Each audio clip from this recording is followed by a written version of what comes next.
Shalom, saudara-saudari terkasih, sidang jemaat yang diberkati.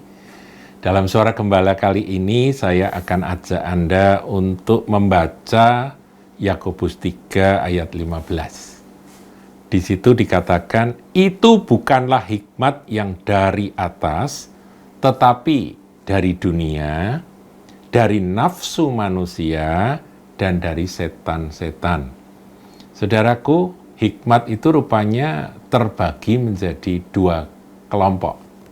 Ya, yang satu kelompok yang dari atas, ini hikmat yang dari Tuhan, dan hikmat yang bukan dari Tuhan. Yang bukan dari Tuhan masih dibagi menjadi tiga, yaitu dari dunia, itu adalah hikmat yang ada atau kebijaksanaan yang ada di dunia ini.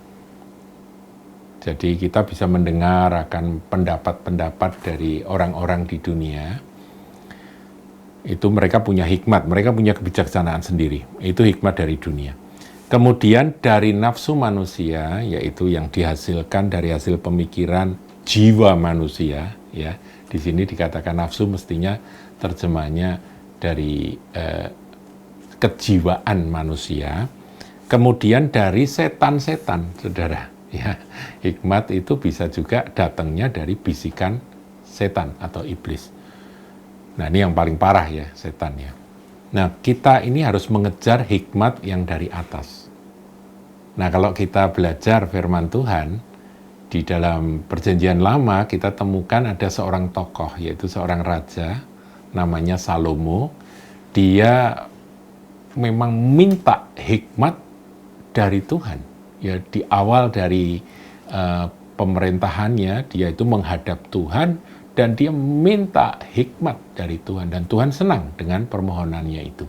Dan Tuhan memberi hikmat. Sehingga Salomo dikenal sebagai seorang raja yang hikmatnya itu luar biasa. Ya, terkenal dengan hikmatnya yang luar biasa. Nah, salah satu kisah tentang hikmat Salomo itu ditulis di dalam 1 Raja-Raja pasal 3, yaitu ketika Salomo memberi keputusan yang pada waktu itu cukup membingungkan, yaitu ada 2 orang perempuan sundal. Ya, ini wanita-wanita ini punya bayi, ya kira-kira bayinya seusia begitu ya, berapa bulan gitu, usianya hampir sama. Nah, mereka tinggal serumah, mungkin sekamar, saudaraku, dan kemudian anak dari salah satu perempuan ini mati karena perempuan ini meniduri anaknya, ditindih begitu sehingga mati.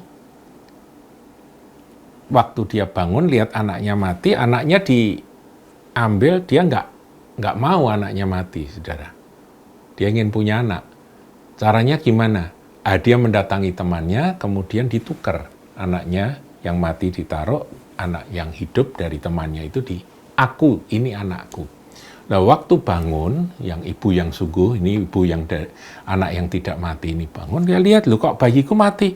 Loh kok ini bukan anakku? Nah, keributan ini sampai dibawa ke hadapan Raja Salomo. Nah, disitulah kisah kebijaksanaan atau hikmat Salomo itu ditulis di dalam Alkitab. Saudara, kita lihat ayat yang ke-21. Ini saya lompat saja, saudara. Ini sudah ribut di antara 2 wanita itu ya. Ketika aku bangun pada waktu pagi untuk menyusui anakku, tampaklah anak itu sudah mati. Tetapi ketika aku mengamat-amati dia pada waktu pagi itu, tampaklah bukan dia anak yang kulahirkan. Seorang ibu itu punya kepekaan dan punya pengenalan yang istimewa terhadap anak yang dilahirkannya. Meskipun masih jabang bayi, saudaraku, masih bayi merah ya. Dia bisa tahu ini anakku, ini bukan, itu tahu, saudara. Ayat 22, kata perempuan yang lain itu, bukan, anakkulah yang hidup dan anakmulah yang mati. Tetapi perempuan yang pertama berkata pula, bukan, anakmulah yang mati dan anakkulah yang hidup. Begitulah mereka bertengkar di depan raja.